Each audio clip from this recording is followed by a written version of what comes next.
YB stays on your neck. It's on my neck. Yo, my dons, make sure you hit that like button, comment, subscribe, and obviously hit the bell for notifications.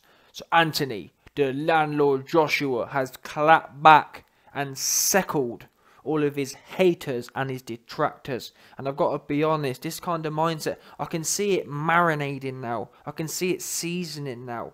It must be hard as well, because in the last 5 months since a loss, it's easy to get caught up in like, well, it's not real yet, is it? It wasn't real for him. Now it's getting real. Now we're seeing some of that passion coming through. And me as an AJ fan, this is very welcomed. This is exactly, whatever happens on December 7th, once he chops up Ruiz is going to get the job dutifully done. That's the vibe I'm getting now. AJ is in a dutiful vibe. Yeah, it's AJ's duty to go in there and chop Ruiz up.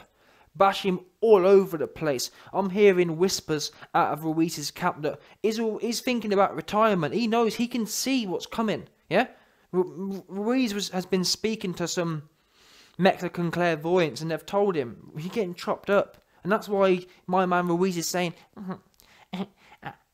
I just want it to be over with. I don't really want to be here anymore. He's too busy buying Rolls Royces. It was all fun and games. In that intermediate 5 months, it's been all fun and games. Andy Ruiz, I'm the champion. It's going to be on my terms. I'm the champ. I'm going to buy a Rolls Royce. He's been doing all that goofy behaviour, all that conspicuous consumption, buying things he can't afford, spending all his money up like he's won the £200 billion. Now it's come back round again that this life, one thing AJ's done consistently is win, win, win. Despite having money. Now it's Ruiz's turn now, and it's getting on him. He's thinking to himself, wow, now I know what it's like to be here. Now I know what Floyd Mayweather was talking about when he said it's different under the lights. Ruiz weren't under the lights in June 1st. He was a happy-go-lucky, bubbly dude rocking up to get chopped up. Anyone can kind of win under them circumstances. In fact, let me give you a great example. Look at Buster Douglas. Buster Douglas had no problem. There was no pressure. He was definitely getting knocked out. It's easy to go in there when you ain't the guy. What happened then? No, don't get me wrong. I'm not saying Ruiz is a Buster Douglas, but I'm illustrating the mindset here. It's about men and their mindsets.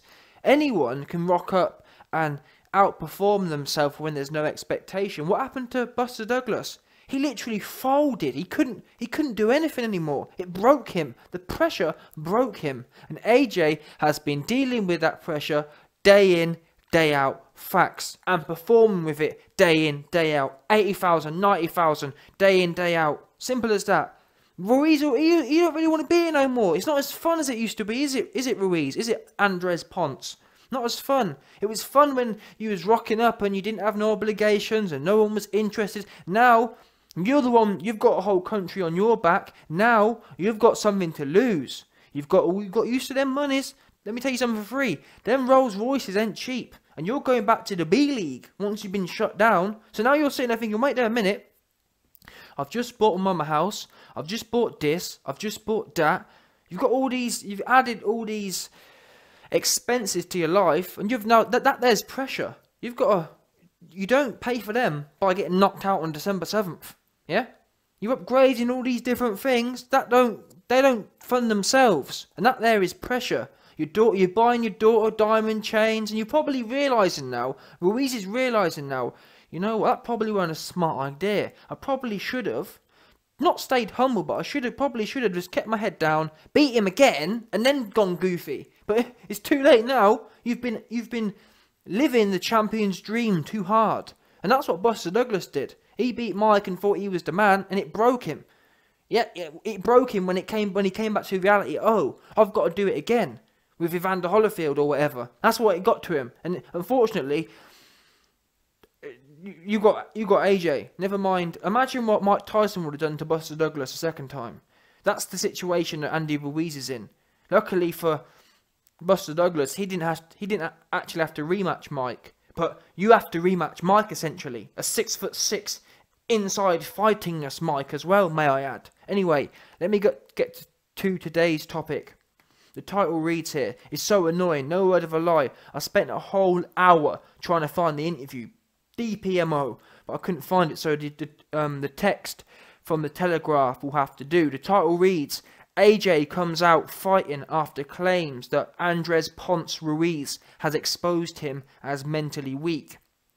Anthony Joshua reacted angrily yesterday to questions that he might be suffering from mental fragility as he prepares to face his nemesis Andres Ponce Ruiz Jr. in Saudi Arabia. Yeah, blah blah blah. So it's where it goes. "I'm no pussy, I'm a champion," responded Joshua to questions relating to him needing... "I'm no pussy, I'm a champion," responded Joshua to questions relating to needing help. Oh my gosh, this is madness. These people in English, it irritates me. Let's try again. "I'm no pussy, I'm a champion," responded Joshua to questions relating to needing help mentally after the defeat in a calamitous night at Madison Square Garden. It goes on here. On his mental strength, Joshua, 30 years old, added, "We haven't done anything different mentally. I am a champion. I walked into the gym and 3 years later I was Olympic champion. I have had one loss, but I'm not about to become a pussy overnight and not be able to fight. I can fight, that's it. I don't need to reflect on that. I just need to win." There we go. It's all that there, that statement there. This is what I'm trying to tell you, man. Yesterday or last week we were talking about the straight killer mindset. Just pure focus, no messing about. And here we go again. Every single day is transforming into this new individual. We've got to think of a name. Maybe the landlord, something like that. I don't know. I think there's a better name there though. In fact, in the comments below, think of names. I want something devious. I want something devilish. Do you know what one's there? Not even devilish. What's the word? Not dastardly. There's a word beginning with D. What do I normally use? There's a word beginning with D that sums. When it's in there with Dillian White, what do I call it? Can't remember the name, but anyway, that's what it needs to be. Some sort of name there, something dark. This performance for me, I can feel it already. I can feel the dark juices flowing. Yeah, all these goofy ass interviewers are starting to irritate him, and that's you damn right. They irritate the YB as well. Yes, Andy Ruiz, do you think he's exposed you mentally? All this goofy stuff. How about you get in there about exposed mentally? You've got all these people like Adam Smith, never put a pair of gloves on in their whole life. But they've got a lot to say though, to be fair to them. Got a lot to say.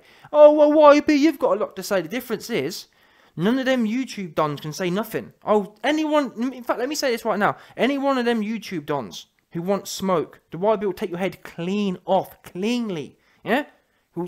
That neck of yours will be smoothened up, no doubt. Anyway, back to this. What I was saying was, if you listen to the language here, yeah, you boys are linguistics champion, yeah, a linguistics PhD, no doubt.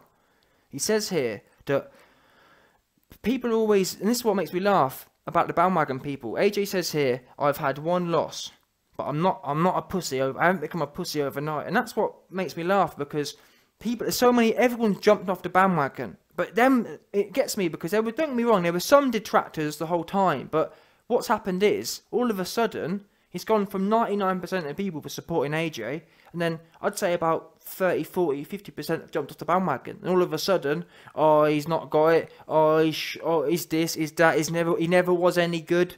You was the same man who was going there and cheering from the mountaintops.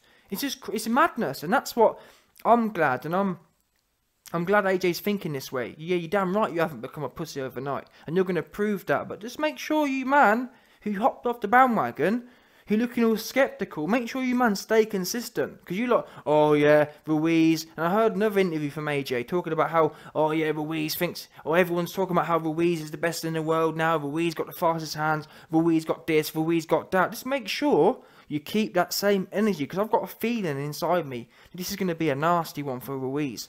I think he's going to get a big reality shock. And all the hating ass dudes who have sat on the sidelines hating, I think you, man, are going to get a big shock as well.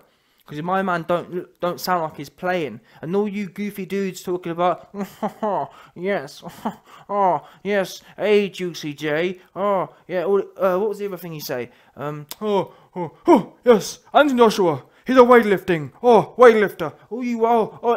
All this business, let's just see how it comes to pass. Let's talk about it on December 7th. Just make sure all them comments are ready on December 7th. Because like I keep saying, I've got a nasty feeling about this one. This one's gonna remind me of a dread one. People are gonna remember December 7th, and I just hope it's not for the wrong reasons on December 7th. I'm not gonna go into more detail, but I just hope Ruiz is okay after this one. It feels like one of them ones to me, if I'm honest with you. I just don't think that I can't see after that first performance. I can't see AJ going in there and not KSIing, essentially. What I'm trying to say is I see a KSI performance coming. That's what I feel. I feel a KSI job. Win, lose or draw, I feel a KSI job. Yeah, imagine KSI with skill and sharp shots and short shots. That's what I feel here. And counter-punching ability. I see Ruiz just thinking like, what am I doing here? I see Ruiz, Logan Paulin. What am I doing here? I don't want to be here anymore. And then I see after the fight, look, Andy Ruiz saying, well, I woke up ill. I sneezed 3 times. I hear him saying that goofy stuff that Logan Paul was saying after the fight as well. That's what I feel, I'm telling you now. And all the Mexican fans will come out and say, well, Andy Ruiz was sick. That's what I feel. That's what I feel anyway. Anyway, listen, what we do know is, AJ's mind, he's becoming ruthless. Look at the language. You don't normally, if you look at his composure, you don't normally use language like this. You don't normally snap at the media. He doesn't normally have that, but now he's getting it. And that's what you need. I'm sorry, that's what you need. It's not about, it's never has been a media job. Yeah? If you're playing, I don't know, if you're at the Oxford versus Cambridge Maths Challenge, and great, talk to the interviewers and have loads of this, have loads of that, be really polite, but this isn't that kind of game. This is a nasty game. And if you look around, like, I'm not saying Mike Tyson was one of the best, but look how he was. He was a nasty individual. And on that night, in that ring, for them 36 minutes, you have to be nasty. You have to, when you get hit, you have to want to hit them back. When you get, and you know what I'm trying to say? He has to be nasty from the start to the finish. Lennox Lewis was quite nasty as well, as an example. Just, you've got to be nasty. Now, you don't have to be, you look at Lennox Lewis, yeah, he's a bit of a goon, yeah, he's a bit of a hater, but he's still polite and he's still relatively humble. So you don't have to, you just have to know how to turn it on. And I feel that this is reminding AJ and all the haters and his fans that this is going to be a dread one.